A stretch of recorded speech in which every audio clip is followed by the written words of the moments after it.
औज़ुबिल्लाहिमिनश्शैतानिर्रजीम बिस्मिल्लाहिर्रहमानिर्रहीम। अस्सलाम वालेकुम नाज़रीन,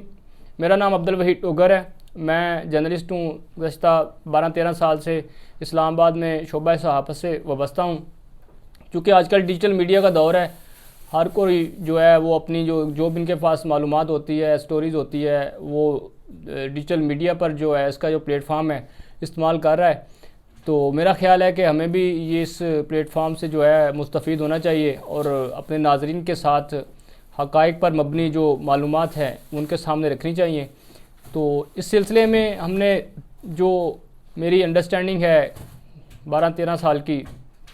वो यही बात समझ आई है कि सोसाइटी में बुनियादी तौर पर नाइंसाफ़ी और क्राइम जो है,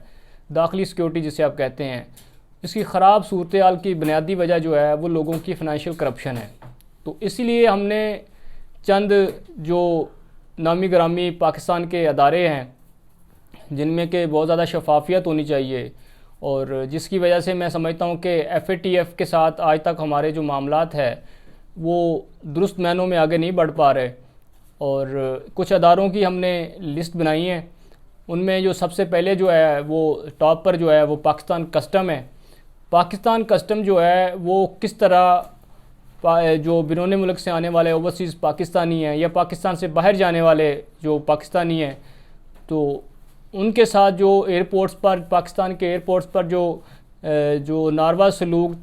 कह लें आप, रवां रखा जाता है, उस हवाले से हक़ाइक़ आपके सामने रखेंगे। और किस तरह पाकिस्तान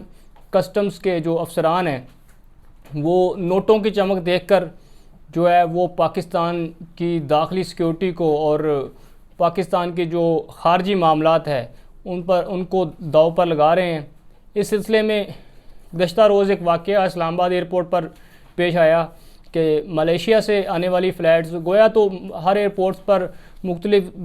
जो है वो फ़्लाइट्स जो हैं वो लैंड करती है, सामान जो है वो आता जाता रहता है। लोगों को बेहतर, जो हमारे ओवरसीज़ पाकिस्तानी भाई हैं, उनको दुरुस्त मालूमात भी नहीं होती कि हम अगर पाकिस्तान के एयरपोर्ट पर लैंड करेंगे तो कौन कौन सी चीज़ें हैं, किस तादाद में जो है वो हम अपने पास रख सकते हैं। ख़ास तौर पर अगर इलेक्ट्रिक की जो ये लैपटॉप्स और मोबाइल फ़ोन्स का ज़िक्र किया जाए तो एक जो शहरी है जो पाकिस्तान लैंड करता है तो वो पाकिस्तानी कानून के मुताबिक, चूँकि उन्हें इस मतलब आगाही नहीं होती, तो वो एक लैपटॉप और मोबाइल जो है वो अपने साथ पाकिस्तान जो है वो लेकर के आ सकता है। इसी तरह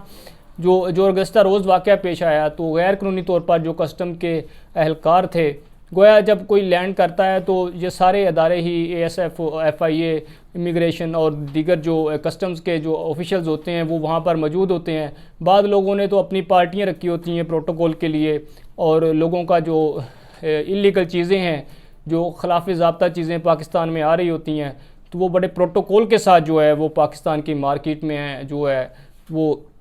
फ़राहम की जा रही हैं। ख़ास तौर पर अगर बात की जाए जो सूर का गोश्त है वो बड़े पैमाने पर जो है मुख्तलिफ़ एयरपोर्ट्स पे जो है ये, जिसकी कि मैं समझता हूँ कि पाकिस्तान का कानून जो है, लॉ जो है वो इसकी परमिशन नहीं देता। इस तरह और भी बहुत सारी आइटम्स हैं, ख़ास तौर पे जो बूस्टर इंजेक्शन है, इस हवाले से अगर बात करें, वो हम अपने आइंदा आने वाले वीलॉग में बूस्टर इंजेक्शन के हवाले से एक अलग वीलॉग करेंगे कि किस तरह पेशावर एयरपोर्ट पर कौन सा कस्टम का वो अफसर है जो दीगर अफसरान की जो जेबें गर्म करके और ये सारा नोटों की चमक देकर जो बूस्टर इंजेक्शन है वो इलीगल तौर पर जो है वो पाकिस्तान में मार्केट में जो है फ़रोख्त के लिए जो है बाहर से स्मगल करके लाया जाता है। इसी तरह सूर का जो गोश्त है वो पाकिस्तान का कानून जो है वो उसकी इजाज़त नहीं देता, लेकिन इसके बावजूद चाइनीज़ और मुख्तलिफ जो डिप्लोमेट्स हैं वो जो बड़ी तादाद में जो है वो गैर कानूनी तौर पर जो पाकिस्तान के कस्टम अफसरान की मिली भगत से जो है वो पाकिस्तान में जो है वो लाया जा रहा है और मुख्तलिफ मार्केट्स में फ़रोख्त किया जा रहा है। और मेरे ख़्याल में इसके साथ साथ अगर सूर की बात की जाए तो इस्लामाबाद के जो जहाँ हम बैठे हैं यहाँ पे मुख्तलिफ जो सेक्टर्स हैं, पोस्ट सेक्टर्स, ख़ास तौर पर रेड जोन देख लें तो सूरों की जो तादाद है वो बड़ी तेज़ी से कम होती जा रही है। तो इस पर भी मेरे ख़्याल में तहकीकात होनी चाहिए कि सूरों की जो इस्लामाबाद में पहले भरमार होती थी, अब सूर जो हैं वो इस्लामाबाद से गायब क्यों होना शुरू हो गए हैं, इस पर भी तहकीकात होनी चाहिए। और इनका जो सूर का जो गोश्त है वो किन किन मार्केट्स में या किन किन सफारत खानों में जो है वो गैर कानूनी तौर पर जो है वो एयरपोर्ट्स पर, मुख्तलिफ एयरपोर्ट पर बड़ी तादाद में स्मगल करके जो है वो फराहम किया जा रहा है। इसी तरह